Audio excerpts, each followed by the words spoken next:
Halo teman-teman, kita akan belajar tema 1, selamatkan makhluk hidup dengan subtema 1, tumbuhan sahabatku. Pembelajaran 1. Teman-teman, pernahkah kalian memperhatikan tumbuhan di sekitar kalian? Apa manfaatnya? Ya, manfaat tumbuhan bagi kehidupan sangatlah banyak. Lalu, bagaimana cara tumbuhan tersebut berkembang biak? Mari kita pelajari. Teman-teman, apakah di sekitar kalian ada tanaman jagung? Tahukah kalian bahwa tanaman jagung adalah salah satu contoh tumbuhan yang berkembang biak dengan bunga? Tepung sari pada bunga jagung akan terbang terbawa angin ketika angin bertiup. Tepung sari yang terbawa angin sebagian akan jatuh di kepala putik yang terletak di bagian bawah bunga pada pohon jagung yang lain. Ketika itulah terjadi pembuahan. Perkembangbiakan ini dinamakan perkembangbiakan generatif. Tahukah kamu bagaimana proses perkembangbiakan generatif? Amatilah gambar bagian-bagian bunga berikut ini. Ada mahkota, ada kepala sari, ada tangkai sari, dan ada benang sari. Ada kepala putik dan tangkai putik. Ada bakal biji, kelopak, dasar bunga, dan tangkai bunga. Perkembangbiakan generatif terjadi melalui proses penyembukan dan pembuahan. Perkembangbiakan generatif pada tumbuhan diawali dengan penyerbukan, yaitu melekatnya atau jatuhnya serbuk sari ke kepala putik. Setelah terjadi penyerbukan, pada serbuk sari tumbuh bulu serbuk sari yang menuju ke ruang bakal biji. Kemudian serbuk sari akan masuk ke ruang bakal biji melalui bulu serbuk sari. Di dalam ruang bakal biji terjadi pembuahan, yaitu peleburan serbuk sari dengan kepala putik. Nah, hasil dari pembuahan adalah zigot. Zigot berkembang menjadi lembaga, lembaga berkembang menjadi bakal biji berkembang menjadi biji dan bakal buah. Kemudian bakal buah berkembang menjadi daging buah. Lembaga yang berada di dalam biji merupakan calon tumbuhan baru. Tumbuhan yang berkembang biak secara generatif antara lain ada padi, mangga, durian, dan jambu. Selain bunga jagung, bunga sepatu juga berkembang biak dengan cara generatif. Bunga kembang sepatu tumbuh di Indonesia dan Malaysia. Bunga ini dapat digunakan sebagai pewarna. Di Malaysia, bunga kembang sepatu dinamakan bunga raya dan merupakan bunga nasional. Coba perhatikan bunga ini. Ya, bunga kamboja atau disebut darkampa dapat ditemukan di Indonesia dan Laos. Di negara tersebut, bunga ini digunakan untuk dekorasi upacara keagamaan dan penyambutan tamu. Teman-teman, Indonesia, Laos, dan Malaysia hidup berdampingan. Meskipun berbeda negara, namun ketiganya memiliki persamaan dalam kehidupan sosial dan budaya.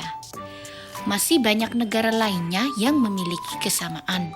Oleh sebab itu, mereka menggabungkan diri dalam suatu organisasi yang bernama ASEAN, yaitu Persatuan Negara-Negara Se-Asia Tenggara.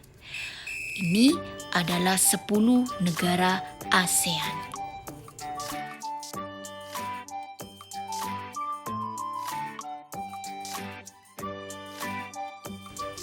Teman-teman, ASEAN adalah sebuah organisasi internasional yang beranggotakan negara-negara di kawasan Asia Tenggara. Negara-negara ini bersatu karena adanya persamaan letak geografis dan kemiripan budaya. Kepentingan yang sama dalam memajukan pertumbuhan ekonomi, sosial budaya, serta menjaga keamanan kawasan menjadi dasar pertimbangan para tokoh-tokoh dunia pendiri ASEAN. Pada tahun 1967, ASEAN berdiri atas dasar Deklarasi Bangkok. Saat itu, tokoh-tokoh dari 5 negara yang terlibat dalam diskusi menjadi pencetus dan pendiri organisasi ini. Tokoh pendiri ASEAN dari Indonesia yaitu Adam Malik. Dari Malaysia, Tun Abdul Razak. Dari Thailand, Tanat Homan.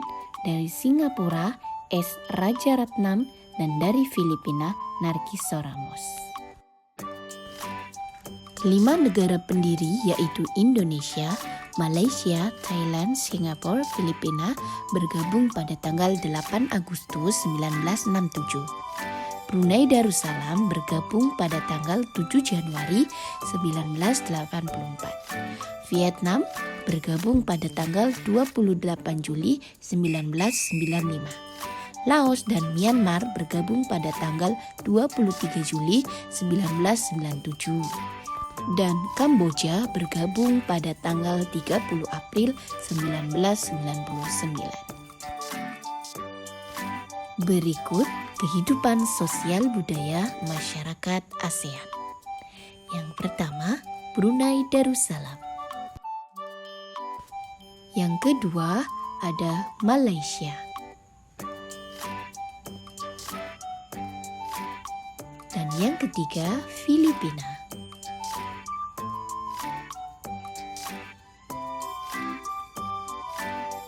Yang keempat ada Kamboja.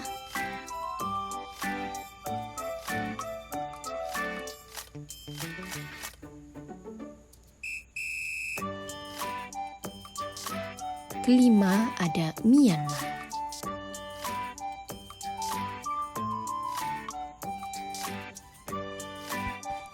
Keenam ada Vietnam.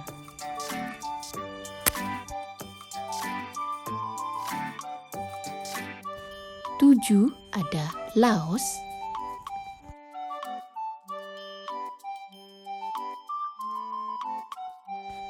Delapan Singapura.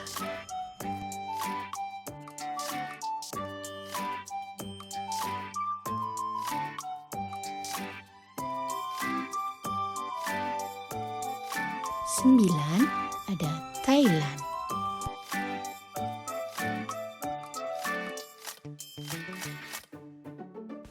Dan yang ke-10 ada Indonesia. Teman-teman pelajari dengan baik kehidupan sosial budaya masyarakat ASEAN.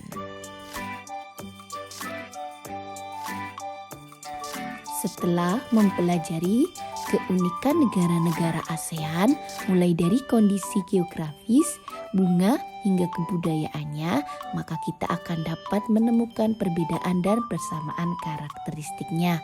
Di diagram Venn berikut ini yang menunjukkan karakteristik Indonesia dan Filipina. Demikian pembelajaran 1 subtema tumbuhan sahabatku.